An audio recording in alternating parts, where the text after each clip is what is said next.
Good morning students, welcome to our next lecture of data structures and algorithms. In our previous lecture we studied about different types of sorting techniques, and in today's lecture also we will study about merge sort.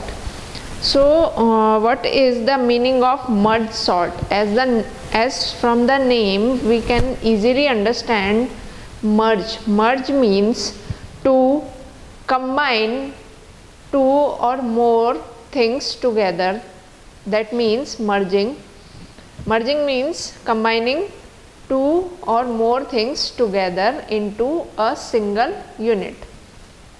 So the same concept is being followed in merge sort. In merge sort we will merge two sorted lists so that the resultant list will also be in sorted form. So what operation or what technique we will apply in merge sort? We will merge two different sorted lists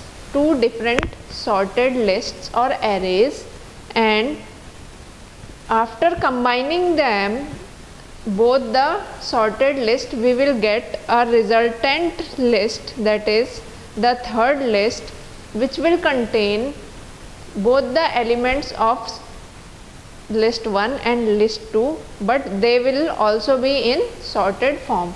That means in short we will combine the two sorted lists, say list A and list B, both contains the elements in sorted form, and we will combine the elements of list A and list B into a third list known as list C, and the list C, the resultant list, will also contain the elements of both the lists A and B but in sorted form. So we will study this merge sort with an example so that we can easily understand the basic concept of merge sort. So let's start with the example of merging.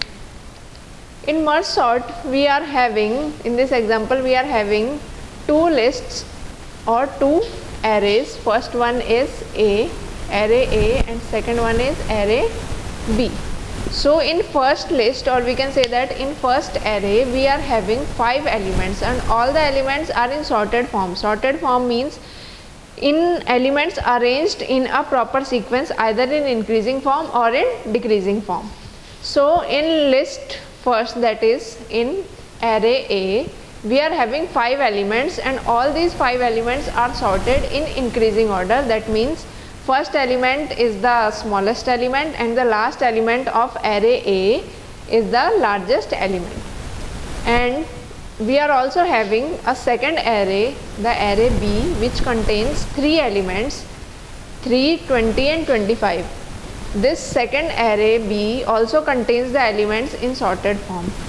Now what we will do, we will merge array A and array B, and the result of merging array A and array B will be stored in the third array known as array C, and this array C will contain all the elements of array A and array B but in sorted order. Now the question arises that how we will decide this sorted form which we are going to store in our third array, that is the resultant array. That how we will know if we want to merge, we can directly merge the arrays A and B. First we can write the array elements of array A, then we can write the elements of array B, and the list will get merged. But the thing that we should always keep in mind is that if we simply merge both the arrays, the resultant array will not be in sorted form. So in order to get the resultant array in sorted form, what we will do, we will compare the elements of both the given arrays. That means we will compare the elements of array A and array B, and after comparing both the elements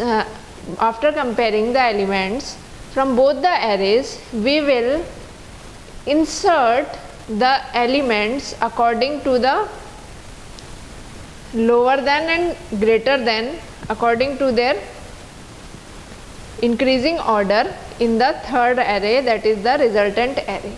So let's start with the procedure. Let's try to understand the procedure of comparing the elements of both the given arrays, that means array A and array B.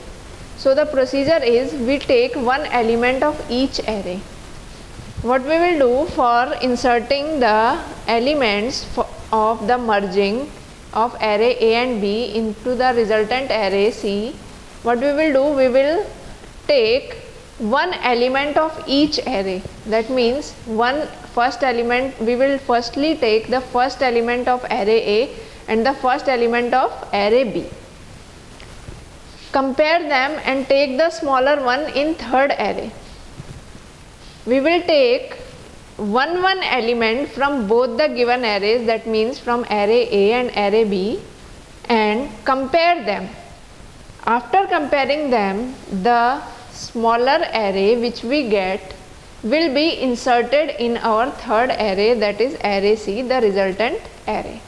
So let's start with the first step. In our first step, we are taking the first element of array A and array B.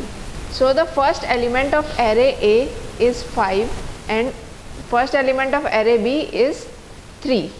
So we are taking first element of array A and first element of array B. First element of array A is 5 and first element of array B is 3. Now 5 is less than 3? No. 5 is not less than 3, 5 is greater than 3. That means from both these numbers we know that 3 is less than 5. So what we will do, we will place 3 in the first position of array C, because 3 is less than 5. So we will place 3 in our third array C at location C0, and we will increment the index of array B and C. Now try to understand this line, increment the index of array B and C. Incrementing the index of array B and C means, since the element of array B has been inserted to array C, that's why we are incrementing the index of array B, and we are inserting first element in array C, that's why also we are incrementing the index of array C. So incrementing the index of array B and C means we are taking next element of array B, and after that we will insert in the next location of array C. That's why we are incrementing the index of array B and C. Now in next step, what we will do, since B0, the first element of array B has been placed in array C, now we will compare the first element of array A with the second element of array B. We are comparing first element of array A as 5 with second element of array B, that is 20. Since 5 is less than 20, that means we will insert the smaller value in the array C. So we inserted 5 in array C, and then we will increment. Now the element of array A has been inserted, that means we will increment the index of array A and index of array C.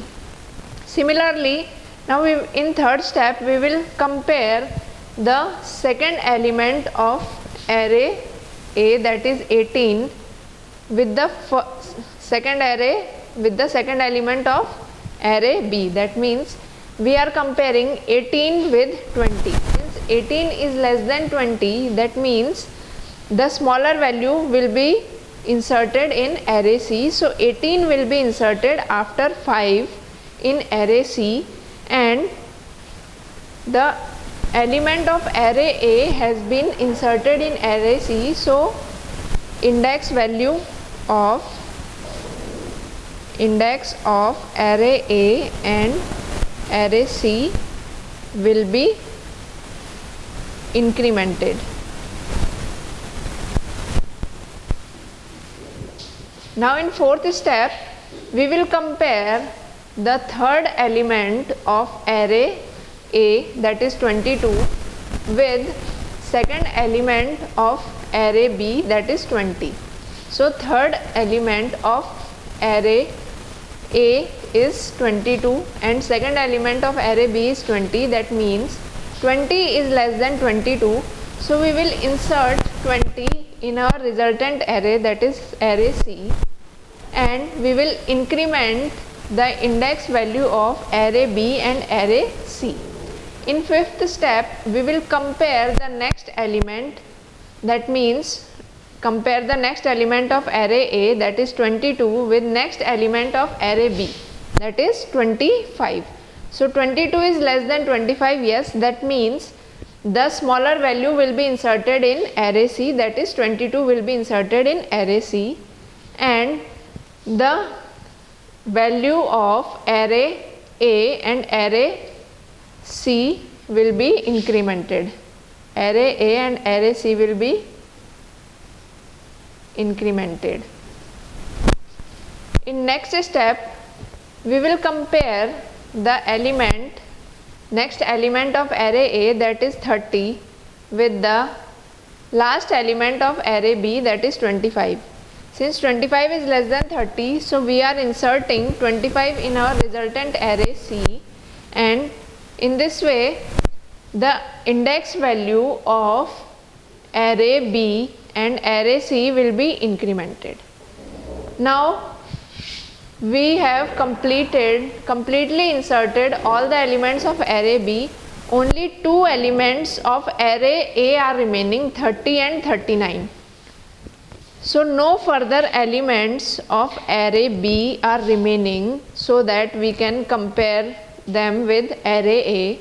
So what we will do, we will simply insert the remaining elements of array in increasing order directly in array C, so that we get a resultant array C after merging the elements of both array and array of both the arrays, array A and array B. So in this way we can merge two sorted arrays into a single resultant array C. I hope you all have understood. Thank you very much.